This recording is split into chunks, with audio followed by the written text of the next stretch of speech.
Neoplasias urogenitales, riñón, vejiga y uretra.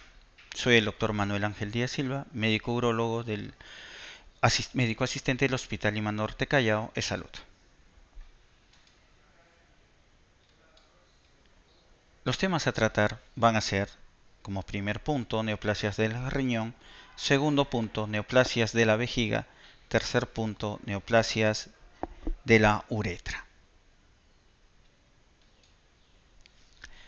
Las neoplasias del riñón. Las neoplasias del riñón usualmente son de hallazgo accidental. Raramente estas neoplasias ocasionan síntomas o complicaciones. Forma parte de la historia las triadas asociadas a los tumores renales, que actualmente han sido desplazados por el uso de técnicas mucho más modernas como es la tomografía y la resonancia magnética nuclear. Inclusive la ecografía ha facilitado el estudio y el hallazgo de estas neoplasias, como también todas estas técnicas nos permiten y nos ayudan a la diferenciación de la benignidad o malignidad del tumor. Tal es el caso del uroten con y sin contraste, que usualmente se utiliza para realizar este fin. Dentro de los tumores benignos figuran los adenomas renales, que son totalmente asintomáticos, ¿no? Tienen un tamaño mucho menor, de 1 o 2 centímetros, localizados a nivel de la corteza, y cuyo hallazgo se detecta durante las necropsias.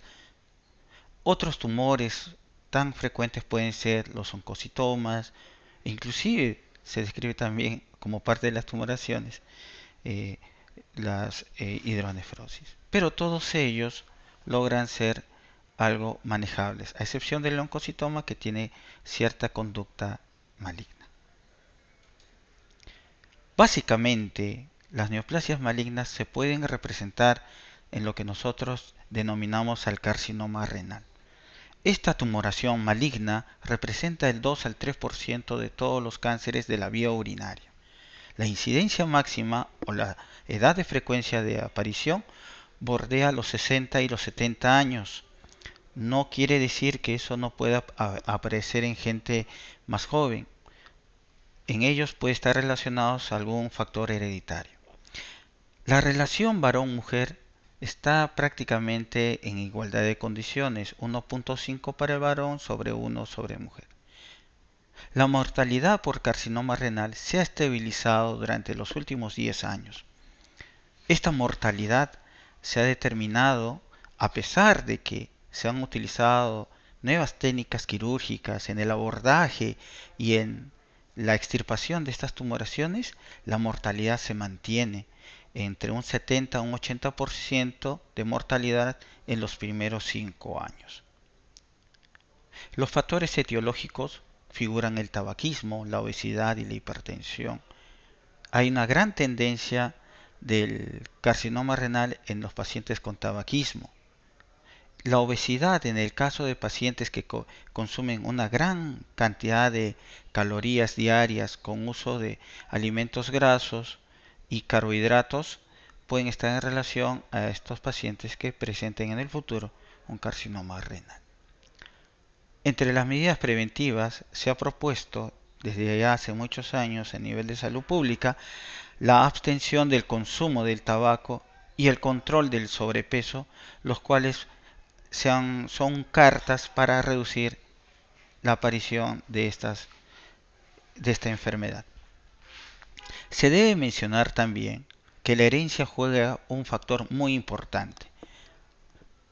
Se ha determinado que hay genes como en la enfermedad de von Hippel-Lindau, que está asociado a un cáncer o un carcinoma renal de tipo hereditario dominante. Hay otras síndromes que también están en relación a esta carga genética, ¿no? Y que se detectan y se presentan de forma, como les vuelvo a repetir, dominante.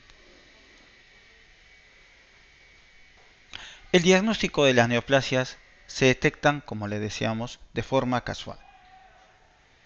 Todos los tumores en fase inicial son totalmente asintomáticos, indetectables, hasta llegar a una fase tardía. como en los tumores malignos. Y como les mencionamos, como parte de la historia médica, la tríada clásica, que es el dolor lumbar, hematuria y masa palpable, los cuales ya no es de una presentación frecuente. Este dolor puede ser debido a un crecimiento agresivo de una tumoración en el riñón a nivel de la corteza y que puede desplazar esta cápsula renal y provocar dolor, un dolor que podría ser persistente pero de leve intensidad, lo cual sospecharía para hacerle una prueba radiológica. Hay otras veces que presentan dolor cólico por la presencia de coágulos que se filtran a través del uréter y pueden producir hidronefrosis. La hematuria es provocada por la aparición de nuevos vasos que están en relación a un crecimiento tumoral. Estos vasos son frágiles, se quiebran y pueden dar un sangrado macroscópico, ¿no? A través de la vía urinaria y provocar esto, en algunos casos, como estamos mencionando, un dolor tipo cólico. Las masas palpables actualmente ya no se encuentran, pero pueden detectarse en algunos pacientes que tienen un crecimiento agresivo de estos tumores, como son los sarcomas. La presencia de síntomas clínicos, entonces, nos debe llevar a utilizar ciertas exploraciones radiológicas complementarias. Hay que mencionar también de que estos pacientes pueden presentar fiebre, síntomas paraneoplásicos como osteoporosis, hipocalcemia, ¿no? Afectación hepática, ¿no? El tratamiento de las neoplasias es la tumorectomía o la nefrectomía de acuerdo a cómo es que se presente el cuadro y el caso del paciente. Lo ideal sería una nefrectomía radical, en el cual se extrae al riñón por completo con la grasa perirenal, la suprarrenal en algunos casos y la fascia de Gerota para poder ser evaluado, a la vez que se hace una extirpación y toma de muestra de los ganglios linfáticos locorregionales. Es la mejor manera para poder tratar una carcinoma de células renales. La otra forma, y de acuerdo a la necesidad, es la tumorectomía renal o nefrectomía parcial, como se llame. Esta nefrectomía parcial o tumorectomía se debe indicar en algunos casos exclusivos en los cuales el paciente puede tener doble tumor o tumoraciones, mejor dicho, tumoraciones a nivel de ambos riñones, ser monorreno, ¿no? Ahora, se ha demostrado que la terapia coadyuvante no representa mayor ayuda en la sobrevida. La quimioterapia y la radioterapia no han demostrado una mejora en nuestros pacientes. Lo que sí se ha visto y no se explica hasta el momento es la inmunoterapia, donde la inmunoglobulina G ha podido resolver y mejorar en un 12% la calidad de vida de nuestros pacientes, pero aún queda mucho por estudiar en esos casos. En esta diapositiva estamos viendo un corte renal donde se ve una tumoración en el polo superior de gran volumen que está totalmente encapsulado. La invasión de estas tumoraciones pueden afectar directamente a la grasa perirenal, a la fascia de Gerota e inclusive a la glándula suprarrenal. A su vez pueden provocar infiltración de células malignas en la pelvis renal. En este recuadro, en estas gráficas, se ven cómo es que se realiza una tumorectomía o nefrectomía parcial. Casos explícitos son tumores de menos de 4 centímetros y como se ve en la gráfica, se clipan el pedículo renal para provocar el cierre o el ingreso de sangre y reducir las posibilidades de hipovolemia en nuestros pacientes.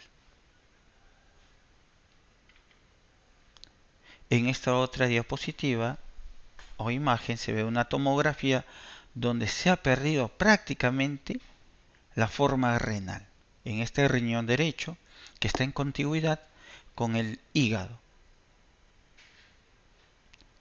La tomografía ha resultado importante y nos permite reconocer la extensión de la enfermedad y categorizar la enfermedad para poder definir un pronóstico para el paciente.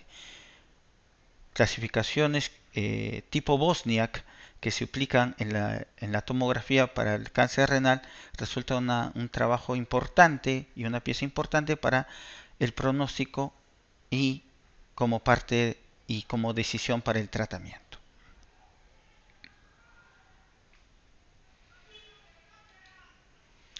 Neoplasias de la vejiga. Las neoplasias de la vejiga son frecuentemente malignas y son del tipo de carcinoma urotelial en un 90-95%. El urotelio está localizado a nivel de la mucosa, prácticamente es la mucosa de la vejiga, y muy poca cantidad de estos tumores provienen de la parte muscular. Ahora, este carcinoma urotelial usualmente es superficial y de ellos son el 70%. Cuando este carcinoma invade y se infiltra al músculo, tan solo al momento de la identificación o el diagnóstico representan el 30%. Los tumores superficiales son tratados con preservación de la vejiga, es decir, solamente se extirpan los tumores y la base del tumor para poder identificar si es que está tomada la parte profunda o la capa muscular profunda de nuestra vejiga. Raramente estos tumores superficiales generan metástasis y mucho depende del tipo de tumor que tengamos al frente. La metástasis en estos casos ya representa un punto importante en el diagnóstico y tan solo y mucho más en el pronóstico de nuestro paciente. En los casos de tumores infiltrativos de la capa muscular es importante definir la extensión, si es extravesical, es decir, que toma parte, digamos, de la grasa perivesical, o en todo caso, si la diseminación es hacia ganglios locorregionales. O puede ser a útero, o a próstata, o a uréteres, o inclusive a los riñones, porque hay una buena posibilidad de que esto pase de esa forma. ¿Cómo es que se presentan estos cánceres del urotelio? No se sabe, pero es muy frecuente encontrar a los pacientes, en más de un 50% son consumidores habituales del tabaco. Entonces el tabaquismo representa una muy buena posibilidad para poder tener el cáncer del urotelio o cáncer de vejiga. Otra posibilidad o otro factor etiológico vendría a ser el uso de sustancias químicas que están en contacto, por ejemplo, con los pintores, que son los más frecuentemente afectados. El uso de medicamentos como la ciclofosfamida también representa una posibilidad de generar en un futuro cáncer de vejiga. También se menciona la radioterapia. Pacientes sometidos a cáncer de cuello uterino con radioterapia pueden presentar en un futuro cáncer de vejiga, la cual está en relación a una cistitis actínica. Los síntomas típicos del cáncer de vejiga es la macrohematuria, sin disuria, sin dolor. Es importante poder resaltar este punto, pues forma parte del diagnóstico. Todo paciente que presente macrohematuria sin disuria se tiene que descartar el cáncer de vejiga. Otros síntomas menos frecuentes son la polaquiuria, urgencia miccional, que forman parte de los síntomas miccionales irritativos y como le he mencionado son muy raros. Básicamente el hallazgo viene a ser la macrohematuria. El examen físico se debe centrar en la detección de masas lumbares, porque estos tumores pueden afectar a los uréteres y provocar hidronefrosis, los cuales en algunos casos llegan a ser lo suficientemente palpables. En otros casos se pueden detectar como masas en el hipogastrio por la gran tumoración que puede haber ya rebasado la grasa perivesical. Es importante realizar un tacto rectal en el varón para ver si hay masas duras en la zona muy cercanas a la próstata, o en todo caso hacer un tacto vaginal en las mujeres para detectar lo que nosotros denominamos pelvis congelada, cuando el cáncer de vejiga ya ha tomado órganos vecinos. Se debe evaluar el examen de orina, muy importante para detectar microhematurias en algunos casos de sospecha, o también de la creatinina sérica para evaluar si hay hidronefrosis. La ecografía de vejiga tiene una alta tasa de detección, ¿no? Un 90%, pero también tiene un 40% de falsos positivos, que puede estar en relación a la presencia de coágulos o trabeculaciones en pacientes que tienen obstrucción urinaria. Por ello es que ante esa sospecha, tanto de estas imágenes por la ecografía, que son la primera herramienta que tiene el paciente y el médico para usar de forma en consultorio médico, tenemos que utilizar la uretrocistoscopía. La uretrocistoscopía es nuestra herramienta para detectar los tumores vesicales. Es un examen endoscópico que nos va a permitir localizar al tumor, la cantidad de lesiones o tumoraciones, el tipo de tumoración que existe. Todos ellos son muy importantes para poder predecir el pronóstico del paciente. Tenemos que tener en cuenta de que estos tumores vesicales pueden afectar también a la zona del urotelio proveniente o presente del uréter, y que podemos detectar como sangrado en los meatos ureterales. Por ello es importante la urografía excretora y la tomografía con contraste para poder detectar tumores del tracto urinario superior que están asociados a este tumor de vejiga. Se menciona que puede haber hasta un 14% de posibilidades o de frecuencia de que haya una nueva tumoración a nivel del tracto urinario superior como metástasis de un tumor de vejiga. Es importante también tomar muestra en la citología urinaria para la detección de células malignas que están en relación a un carcinoma in situ. El carcinoma in situ es una patología muy distinta al tumor vesical que nosotros conocemos. Los tumores vesicales pueden ser polipoideos, sésiles. En cambio, el carcinoma in situ viene a ser una lesión plana, aterciopelada, que puede pasar muy desapercibido en las pruebas de imágenes, o inclusive en la cistoscopía si se hace de forma irregular. Ante la sospecha de una hematuria podríamos pedir una citología urinaria, lo que se denomina PAP en orina, y de esta manera poder detectar estas células malignas. Este es un gráfico que muestra cómo es que estas tumoraciones van progresando en la infiltración. Vean ustedes cómo inicialmente puede formarse un carcinoma in situ, que es la primera imagen que solamente compromete o puede estar comprometiendo la mucosa, pero también puede ser a veces muy infiltrativa.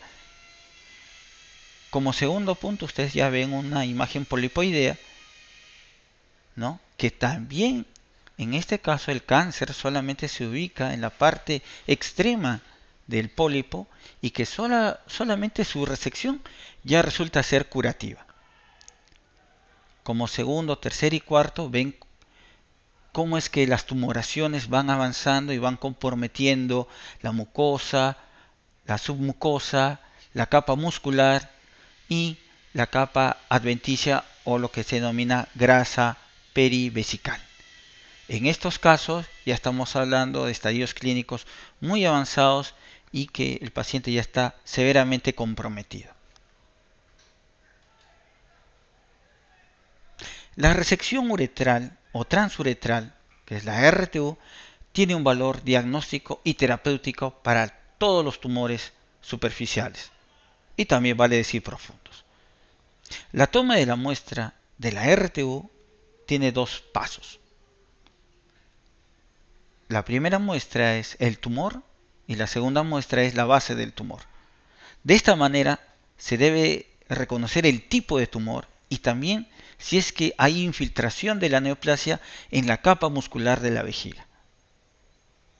Con ello podemos determinar si nuestro paciente tiene una neoplasia vesical superficial o una neoplasia vesical infiltrativa. En caso de los tumores superficiales, la RTU, como les volví a decir, es terapéutica. Podemos curar si en el caso supuesto hubiese un pólipo, pero cuando ya abarca la submucosa y dependiendo del nivel de agresividad que tenga el tumor, se puede aplicar la quimioterapia y la inmunoterapia como tratamiento coadyuvante para poder controlar el cáncer de vejiga. Hay que tener en cuenta de que el pronóstico del cáncer se va agravando cuando más tumoraciones encontremos a nivel de la vejiga. Si la tumoración tiene más de 3 centímetros, es muy seria la lesión. Si la tumoración tiene más de 3 tumoraciones agregadas, también es de mal pronóstico. En el caso de los tumores infiltrativos, la cistectomía radical es el tratamiento indicado. Esta cistectomía radical implica la extirpación por completo de la vejiga y en el caso del hombre también está incluido la próstata. Y en el caso de la mujer está incluido el útero. Entonces hay un vaciamiento pélvico. Para poder colocar o hacer reemplazar a la vejiga extraída, se hacen las neovejigas, las cuales se utilizan intestino delgado o intestino grueso, dependiendo del estilo y lo que requiera el paciente y el médico cirujano que esté a cargo. En estas imágenes estamos viendo cómo es que se presenta una tumoración a nivel de la vejiga. En este caso es una tumoración sésil y vemos en esta primera parte cómo es que el elemento de trabajo y el ácido de resección están muy cerca de extirpar al tumor. En la segunda toma ya estamos viendo la remoción y en la tercera toma estamos viendo cómo es que el tejido ha sido resecado y vemos la parte profunda de la muscular para ver si es que está tomado o no. Estas muestras tienen que ser bien analizadas para poder definir la terapéutica, el pronóstico del paciente. Esta otra, ustedes ven unas tumoraciones papilares que están en la primera figura y que con el instrumento que es resectoscopio se va a extirpar, ¿no? En la primera imagen vean ustedes cómo es que hay un diagrama en el cual esta tumoración se profundiza a través de la pared vesical. Y en el segundo diagrama estamos haciendo la cauterización del lecho operado, del lecho tumoral, el cual sangra y que tenemos que hacer una adecuada hemostasia para evitar complicaciones posoperatorias. Las neoplasias de la uretra. Las neoplasias de la uretra son patologías totalmente raras, muy poco frecuentes, en vista de que la uretra es una zona de paso, de pasaje, y que por lo tanto no se queda retenida la orina como sucede en los riñones y más aún en la vejiga, porque por lo tanto el contacto con sustancias carcinogénicas es bien rara. Este tipo de neoplasias solamente se ven y muy raras veces en pacientes que tienen 60 y 70 años de edad, ¿no? Pero también, como toda neoplasia, puede darse en gente de menor edad. Las causales pueden ser una flebosis crónica de la uretra, estenosis uretral, traumatismos, dilataciones repetidas de la uretra e inclusive el uso crónico de sondas vesicales. Usualmente el tipo histológico es de tipo escamoso y que representa el 80% de toda la patología neoplásica. Usualmente se manifiesta como una estenosis uretral en la cual el paciente nota que el chorro miccional es cada vez mucho más fino. Hay una masa uretral palpable y hay una uretrorragia en el cual se presenta sangrado a nivel del meato uretral sin relación con la orina. Puede haber un dolor perineal en el caso de que se tratara de una lesión tumoral en una uretra proximal, o también puede haber presencia de fístulas, es decir, comunicaciones de la uretra hacia el exterior sin tener relación con el meato uretral.